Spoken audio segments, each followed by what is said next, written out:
Good afternoon, my friends. This is Paul, and today I'll be reviewing for you the Super Mario Galaxy movie. Let me make a couple of disclaimers. This is going to be probably the most spoiler-free review you'll ever see of this movie, because I myself cannot stand spoilers, especially not for movies. I thought the fact that the original Super Mario Bros. Movie having 3 directs specifically for it was ridiculous. Why not just be surprised? So I'm going to assume that each one of you watching this only saw the teaser trailer where it had Mario sleeping against a tree and showing a couple of Cheep Cheeps jumping out of the water, and then it revealed the title of the movie. Fun fact, none of those scenes were actually in the movie, so that was a nice way of teasing it without actually showing anything, which was great.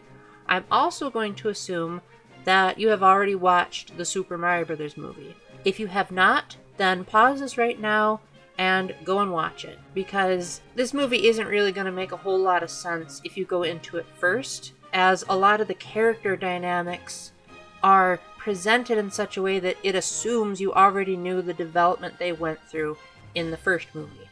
And the final disclaimer I want to make is that this is only the third movie review I've done on this channel, the other two being, the Super Mario Bros. Movie and Soul Surfer. So please do not expect movie reviews to be the norm on this channel. First off, going into this, a lot of the praise that I had about the first Mario movie is still very much present here. This is by far the most gorgeous depiction of Mario and his gang that I have ever seen. And I feel like this is doubly true now than it was in the first Mario movie, because now the Switch 2 is out. And if I'm doing the math correctly, there are 2 Mario games that are exclusive to the Switch 2, those being Mario Tennis Fever and Mario Kart World. This movie even makes those games look ugly in comparison. Mario and the gang have really faithful designs to the games while being different enough that you can tell these are movie counterparts. The locations all look absolutely wonderful, and at times make the game version of them feel like tech demos. There's so much more to them, a small area in the games might be expanded upon to feel like the characters have more room to jump around and move. And it feels like this is what the Mario games could have looked like had they run on hardware even more powerful than the Switch 2. The voice work is top-notch. I wouldn't say any performance made me go, wow, this is the most stellar acting ever. But at the same time, I really like the cast that they have here. I've come to accept that they're not trying to be one-to-one replicas of the game counterparts, and I think that works really well. Game Mario just being a bunch of wahoos and yippies! It works for the games, but it just does not work here. And Chris Pratt does a wonderful job of making Mario seem like an everyman character that is also very intelligent with his surroundings and has some pretty good diplomatic moments. And Luigi is a nice comedic sidekick. This movie does a good job of not over-relying on the scaredy cat persona that he has in the games, and makes him seem a bit more competent while still having that goofiness that the games are known for. Bowser is a hoot in just about every scene he's in. It's nice that they seemed to have toned down the Jack Black-isms of him in this particular movie. One of my least favorite parts of the first movie was Peaches. I just cannot stand that song. And to this day, I still prefer Toad's song in the 1993 Mario movie better than Peach's. And in this, the most that you're gonna get as far as an ear-piercingly bad song is there's one point in the movie where you hear a couple of seconds of some 80s song that I don't know the name of because I'm pretty uncultured. But that's it. For those of you that hated the idea that they used non-Mario licensed music in the first Mario movie, that is nowhere to be found here. Just about every single track in this movie is fully orchestrated, and not only that, but it feels like the best word that I can describe it is epic orchestration.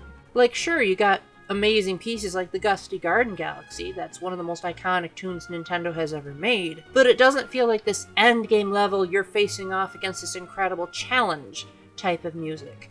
This takes even the best tunes from Mario, including Super Mario Galaxy 1 and 2, and makes these songs seem more grand, more majestic, more spectacular, which is what the original pieces were trying to go for in the first place. They still have plenty of callbacks to the other Mario games, but the love for the Galaxy games is pretty apparent here.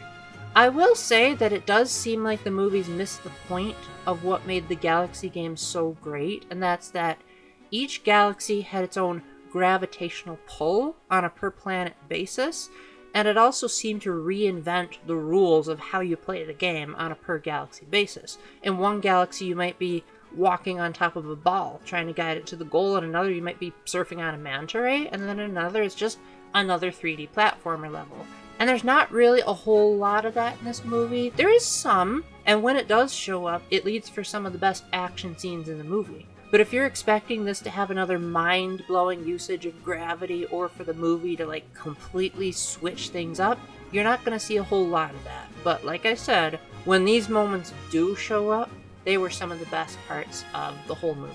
I think the action scenes were really well done. I would say they're even better than the first movie's action scenes, which is saying something. Now, one thing that a lot of people complained about in the first Mario movie was that there wasn't a whole lot of story. And while I kind of agree with that, I feel like there was enough story that people who weren't familiar with the games could probably relate to Mario's journey and see how he started out as kind of incompetent, yet still had this determination to do the right thing anyway, even if he knew the odds were against him. And this movie starts out with the assumption that you know that he spent a lot of time in the Mushroom Kingdom, and so he's perfected stuff like wall jumping and power-ups. And so you see a much more competent version of Mario this time, while at the same time, you still recognize maybe he'll like twitch his eyes upward and be like, oh, yep, that's the Mario brain thinking of how to adapt, just like he did in the first Mario movie when he was still a trainee. A lot of people might not be too thrilled with the idea that Peach is still pretty much an unstoppable girl boss, but I particularly don't really care in this movie because the action sequences that Peach is in are just so much fun to watch. That I like just the sheer act of seeing the cinematography at play here. And it feels like it's a nice subversion to the whole like all Peach was good for in the games was being saved. Again, you have some exceptions like Super Mario RPG, but for the most part the damsel in distress was Peach's main characteristic. That being said, while I do think the story of the first Mario movie is a bit more relatable and a bit easier to follow along with, there's just enough narrative in the Super Mario Galaxy movie to feel like Mario lore enthusiasts will have an absolute blast trying to say, oh wow, this recontextualizes everything we've known about the games, and it'll get us speculating about what Nintendo will do after the fact. I, in particular, had a big stupid grin on my face during the few story moments that actually were there. And it makes me think that there is a paradigm shift going on within Nintendo where they're starting to realize, okay, put more narrative into Mario games, be more creative, be willing to go closer to that standard that Thousand Year Door and Super Paper Mario tried to do, where they had these sweeping narratives. Again, nothing in this movie is quite to that level, but you can tell that they at least tried to have somewhat of a build-up. Now, this movie prides itself on having a lot of surprises, and unfortunately, pretty much all of them were ruined by the marketing. But if you go into this not knowing anything, I can guarantee that you are going to be absolutely mind-blown by the amount of Easter eggs and callbacks and things that you're like, whoa, I never would have saw that coming. I do think that as far as the narrative structure in this movie, it starts out kind of a bit all over the place. Like, when Mario and Luigi first appear, it's not immediately evident what led up to that point. Again, you have to go in with this preconceived notion that a lot of time has passed since the first Mario movie, and so they've gotten used to being in this new environment outside of Brooklyn. And so if you go into this knowing that, then just stop trying to overanalyze, like, how did this get to this, and just enjoy the set pieces, honestly, would be the best advice that I can give you. Another thing that people complained about in the first Mario movie was that there wasn't a whole lot of stuff that was brand new to the Mario universe, which in retrospect, I think that's kind of a stupid argument, because you got the first ever official look at Mario's family, which Nintendo themselves provided to Illumination. And you got a couple of power-ups that had never been seen, like Ice Princess Peach. Yes, it's highly reminiscent of Elsa, but still, you hadn't seen that in the games before. You knew that it could have happened, you just didn't have the opportunity. This movie, unfortunately, doesn't really show anything that wasn't already in the game. But a lot of the stuff that they do show are really deep cut moments from the game. Like, if you see a power-up, you'll know that that power-up might have only appeared in one game, or one of the more experimental titles. Characters and enemies that you might have thought, I never would have thought that person would make a reappearance after this many years of absence. The deep cuts in this are absolutely wonderful. A lot of them are blink and you miss it type of moments, but it is nice that Nintendo is willing to go beyond the abundance of bland toads and go into the further Mario universe. Yes, there's still quite a lot of bland toads, but you can tell that there was at least a little bit of effort in diversifying the cast, as now there's a couple of scenes where the toads wear different outfits. You never saw that in the original game. Overall, the Super Mario Galaxy movie was an absolute blast, except for the very beginning where I was like, wait, what? What is going on here? Things are just happening? But once I stopped thinking about trying to find a definitive start, I ended up loving absolutely everything. I loved the voice cast. This is the best the Mario series has ever looked. The lore revelations, while few and far between, were absolutely amazing. And I like the overall message of the movie. I like the music. I mean, I love the music of the original, but there was just too much pop culture licensed music. And as far as I'm aware, there's only one of those in this movie, and it's over in like 5 seconds. So it really was kind of a non-issue. The cinematography and the action sequences were all wonderfully done. Sure, it might have missed the point of what made Super Mario Galaxy 1 and 2 so great, and it skewed more towards references of Galaxy 1 than 2, which in my opinion 2 is the superior game. At the same time, when it did pay homage to the Galaxy games, it was really great to see. And I just hope that if they're going to make another Mario movie, the only advice that I would give to the filmmakers, if they just happen to be watching this, is show some originality. Again, the first Mario movie had, Mario's dad, and it showed people in Brooklyn and stuff like that. But, maybe be willing to have an enemy that's never been seen in the Mario series. Or get something from the Mario RPGs. Just don't be willing to stick to strictly the game universe, maybe branch out just a little bit. But like I said,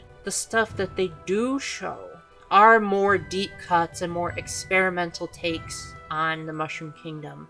And I am very glad that they were willing to take just a tiny bit more risk with this particular movie.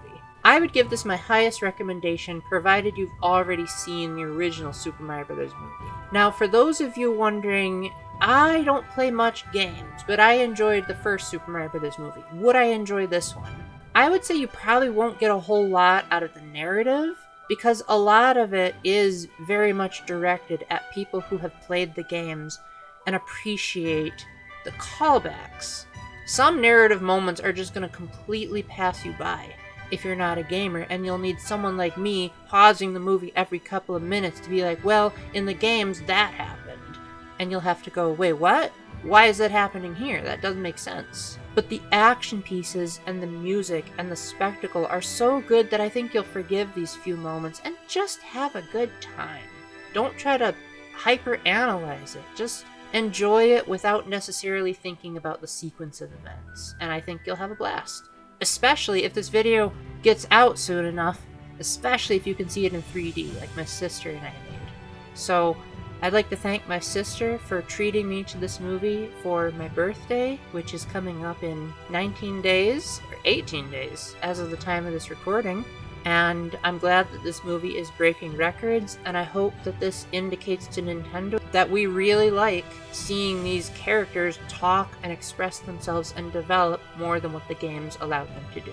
So with that, thank you very much for watching, my friends. Again, not used to reviewing movies on this channel, so I hope you'll give me a little bit of grace if this was clunkier than usual.